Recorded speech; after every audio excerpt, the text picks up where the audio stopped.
आज हम बात करेंगे ऑर्गेनिक पेस्टिसाइड तैयार करने की एक और विधि के बारे में कि खट्टी छाछ की मदद से हम अत्यंत प्रभावशाली फंगिसाइड घर पर कैसे बना सकते हैं जो कीटनाशक का भी काम करेगा। तो नमस्कार दोस्तों, मेरा नाम है मयूर और फार्मिंग टेक चैनल में आपका स्वागत है। और नए मेहमानों से रिक्वेस्ट है कि खेतीबाड़ी से जुड़ी नई नई जानकारियाँ पाने के लिए हमारे चैनल को सब्सक्राइब करके पास वाले बेल बटन को भी दबा दीजिए ताकि हमारे आने वाले हर वीडियो की नोटिफिकेशंस आपको सबसे पहले मिलती रहे। छाछ यानी बटर मिल्क, जिसे लस्सी, मट्ठा और ताक भी बोला जाता है।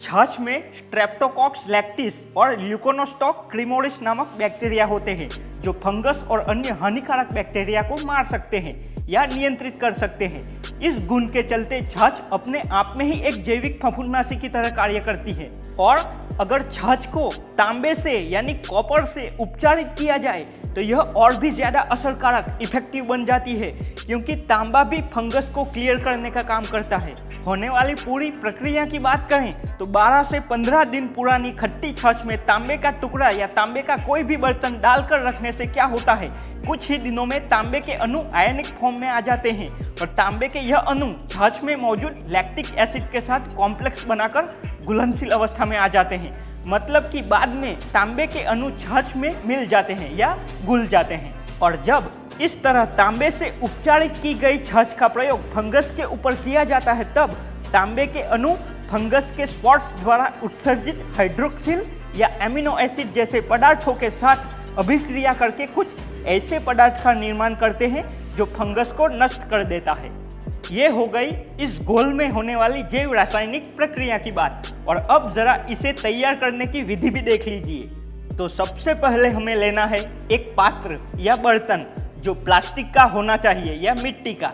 देखिए, मैं कुछ इस टाइप के प्लास्टिक के ड्रम का उपयोग कर रहा हूँ। इसकी जगह आप मिट्टी का मटका भी यूज कर सकते हो, लेकिन मटका यूज करने पर क्या होता है, मटका कई बार लीकेज होने से इसमें छाछ की मात्रा कम हो जाती है, तो इस बात का ध्यान जरूर रखिएगा। अब आपके पास जितनी भी छाछ अवेलेबल हो उसे बर्तन में यानी ड्रम में या मटके में डाल देनी है।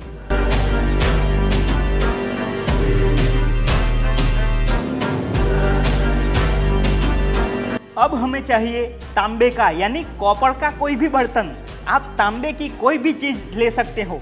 आपके पास तांबे का बर्तन उपलब्ध ना हो तो बिजली के वायर में से जो तांबे का तार निकलता है उसे निकालकर भी आप छाछ में डाल सकते हो। तांबे के बर्तन को हमें इस प्रकार से छाछ में डाल देना है।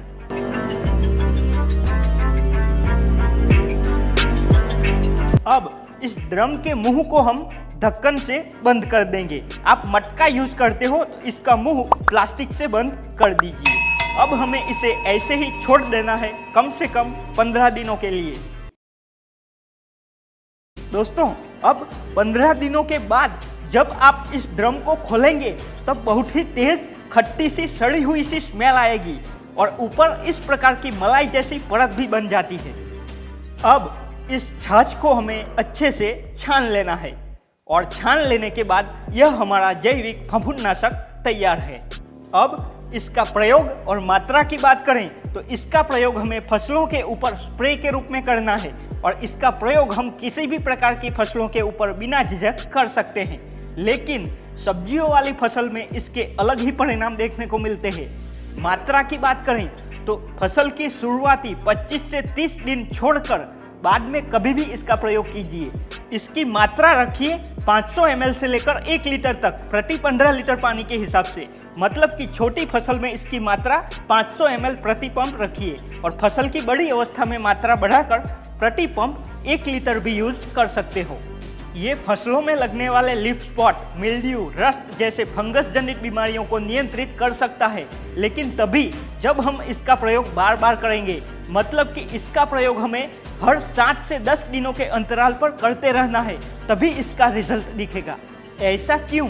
तो व्यापारिक रूप से बाजार में मिलने वाले तांबा युक्त फंगिसाइड क्या करते हैं, फंगस के बीजाणुओं के अंकुरन को बाधित करते हैं और फंगस को तुरंत ही खत्म करते हैं, क्योंकि उसमें कॉपर, तांबे की सांद्रता ज्यादा होती है। ओके, और इस छाछ और तांबे वाले जैविक घोल में तांबे की मात्रा कम होने से इसका प्रयोग हमें बार बार करना होगा। लेकिन ध्यान रखिए कि इस जैविक घोल में मौजूद तांबा प्रकृति में आसानी से अपघटित हो जाता है, जिससे इसका साइड इफेक्ट या दुष्प्रभाव देखने को नहीं मिलता, जबकि अन्य तांबा युक्त कवकनाशी अपघटित होकर मिट्टी में लवणता या क्षारीयता को बढ़ा सकते हैं। इतना ही नहीं, इस प्रकार से तैयार किया गया यह ऑर्गेनिक पेस्टिसाइड फसलों में फंगस के साथ साथ रस चूसक कीट और कुछ इल्लियों को भी नियंत्रित कर सकता है। और सबसे महत्वपूर्ण बात, यह मुफ्त में या बहुत ही कम लागत में तैयार होता है और 100% जैविक भी है। और तांबे की बात करें तो देखिए, ये घोल तैयार हो जाने के बाद छाछ में से जब हम तांबे के टुकड़े को या बर्तन को निकालेंगे, तब वो बर्तन देखिए इस प्रकार का नीले काले रंग का हो जाता है। तो इस बर्तन का दूसरी बार प्रयोग करने से पहले क्या कीजिए, इसे नींबू या इमली से अच्छे से मांझ लीजिए, घिस लीजिए, जिससे यह बर्तन फिर से चमकीला हो जाएगा। तो उम्मीद करता हूँ कि हमेशा की तरह यह जानकारी भी आप सभी को ज़रूर पसंद आएगी। जानकारी पसंद आए तो वीडियो को लाइक कीजिए, अन्य किसानों में शेयर कीजिए, और आप भी करते हो मेरी तरह खेती बाड़ी से प्यार तो हमारे इस चैनल को सब्सक्राइब करना बिल्कुल भी मत भूलिएगा। जय किसान, जय हिंद।